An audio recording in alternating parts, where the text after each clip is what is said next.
mais amo. Época do ano que você mais ama. Por que você mais ama essa época do ano? Porque tem tanta coisa maneira nessa época. Quer saber o quê? Eu quero saber. É friozinho, que eu adoro, aquele friozinho frio, gostoso, aquela né? cobertinha, tem uma chuvinha assim lá fora, tá vendo essa garoinha? Maravilha. E tem uma coisa também que a gente faz em junho, que é muito maneira. Já é junho?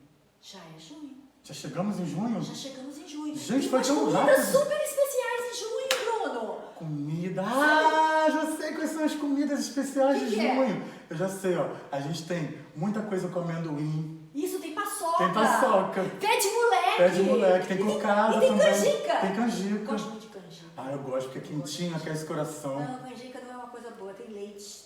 Ah, você não gosta muito de Não leite. gosto muito de leite. Calma, tem uma coisa que eu queria pegar pra mostrar. Já que a gente tá em junho. A gente tá em junho. Já que a gente tá em junho, eu vou pegar uma coisa. O Calma que aí. será mais que ele vai pegar, gente? Tcharam! Ai, chapéu de palha! Tararara. Que música será que a gente pode mostrar pra eles, Bruno? Vamos fazer aquela música da fogueira? Tem fogueira em junho. E do balão? E tem balão. Ah, eu trouxe balão gostei. pra eles verem, Bruno. Vamos ver quem vai conseguir cantar com a gente.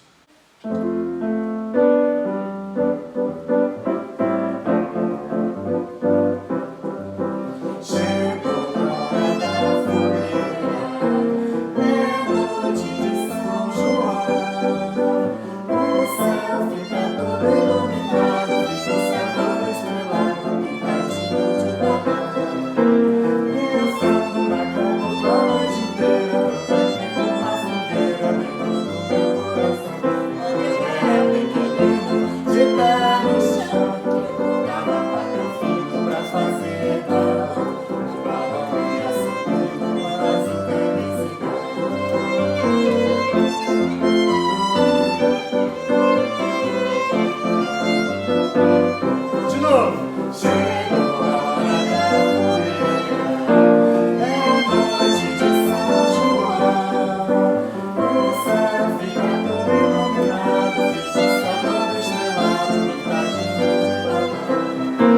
Pensando na calor da noite inteira, também fico uma fogueira dentro do meu coração. Quando eu era pequenina, de pé no chão, eu contava pra teu filho pra fazer balão. O balão ia subindo para as Ai, que linda a festa junina, gente!